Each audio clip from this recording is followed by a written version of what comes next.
Aš vėl atvažiavau į Kauną ir uždaviau savo klausimą. Kas yra moters pasaulis? O iš tiesų esu šalia Kauno Žalgirio arenos ir netrukus spruksiu į parodą Moters pasaulis 2013.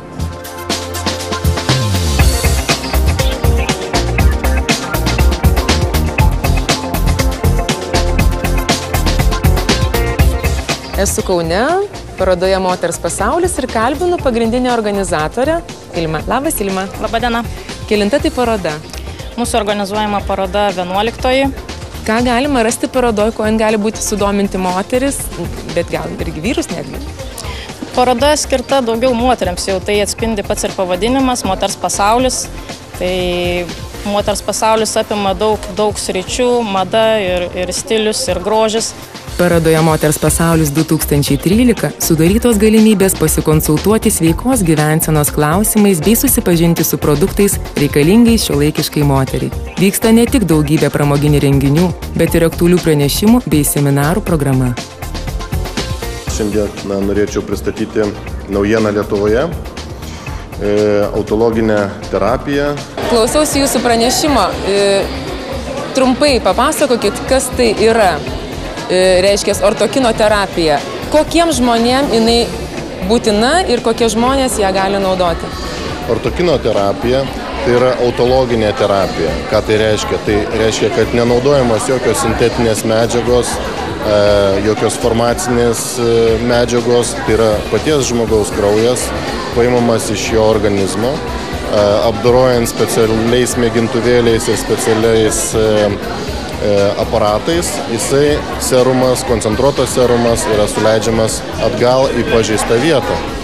Tai yra geriausias variantas, dėl to, kad nereikia jokių farmacinių naudoti priemonių, kurios gali turėti ir pašalinį poveikį.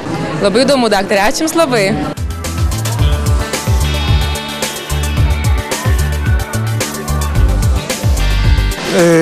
Labas, Sandra. Labą dieną. Jūs esat vyras ir žmona ir jūs turite tokį verslą, taip?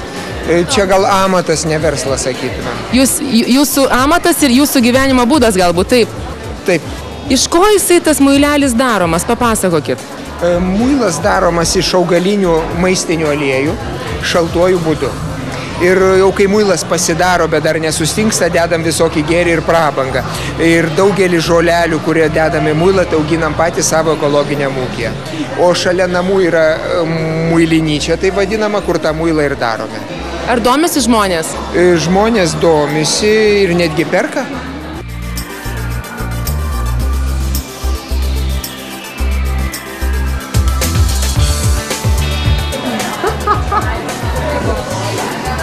Kalbinu burnos higienistę Sandrą. Sveika, Sandra. Labą dieną. Kaip tu galvoji, ar pas mus Lietuvoje yra pakankama burnos higienos kultūra? Sakykim, kad taip. Jau ne taip yra, kaip buvo prieš kokius 5 metus. Manau, kad dabar jau daugiau ar mažiau žmonių žino, kas tai yra. Ir dažniausiai, netgi jeigu ir ateina pirmą kartą, jau būna apie tai girdėję, matę, skaitę kažkur, galbūt kažkas iš draugų buvo papasakoję. Tai jau taip maždaug manau, kad yra. Nėra taip, kad jau čia kaip pirmą kartą viskas. O Sandra, kas yra tikra burnos higiena ir kiek ją reikia daryti? Tikra burnos higiena tai susidaro iš valymo ultragarsu. Tai yra tam tikras įrankis, instrumentas, kuris būna dažniausiai pritaisytas prie kėdės, gali būti ir mobilus, kurį galima nešioti. Jisai veikia skleidžia tam tikrą ultragarso bangą su vandens srove ir jo pagalba yra nuimami kieti mineralizuoti akmenys. O gal galit parodyti, kaip tikrai reikia dantukus valyti? Taip.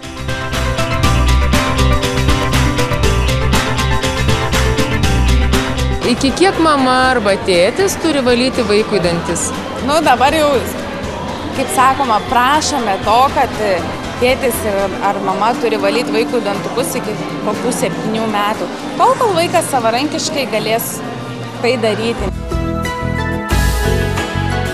Atėjusi moteris į jūsų parodą, ką jinai gali rasti?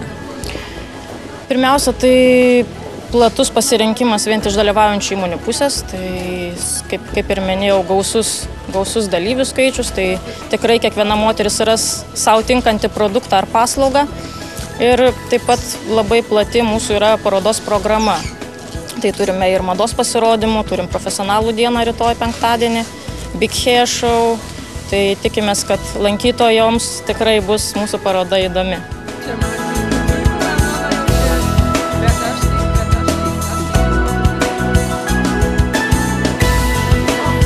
Jeigu moteris nusprendžia pasididinti krūtinę, bet neįsivaizduoja, kaip tai gali atrodyti, ką jūs galite pasiūlyti? Tai yra vienas aktualiausių klausimų moteris. Atėjusi moteris pas plastikos chirurgą, jinai visą laiką klausia, kaip aš atrodysiu. Ir šiuo metu gyvenam 21 amžiuje, kuomet kompiuterija yra pažengusi plačiai ir tuo pačiu su kompiuteriu mes galime suformuoti, suprogramuoti trimatį vaizdą. Pacientė atėjusi pas mus prieš konsultaciją, atliekam jos fotografijas. Fotografijas perkeliam į kompiuterį, speciali sistema, jos kūną sufokusuoja į trimatį vaizdą ir tiesiog toliau sistemoje galime mes parinkti implantus vienokio dydžio ar kitokio dydžio, vienos projekcijos ar kitos projekcijos, vienokios formos ar kitokios. Ir tiesiog moteris gali pasižiūrėti, kaip jinai atrodytų prieš operaciją ir po operacijos. Mūsų pastebėjimai tokie, kad tiek dalyviai pas mus sugrįžta, tiek ir lankytojos pas mus sugrįžta ne pirmus metus. Ir paroda tikrai yra gausiai lankoma ir mėgstama. Tikimės, kad ir ne tik moteris ras ką įdomaus, bet ir su visa šeima atėjus ras. Mes irgi tikimės ir aš jums linkiu didelės sėkmės. Ačiū jums. Laimingai.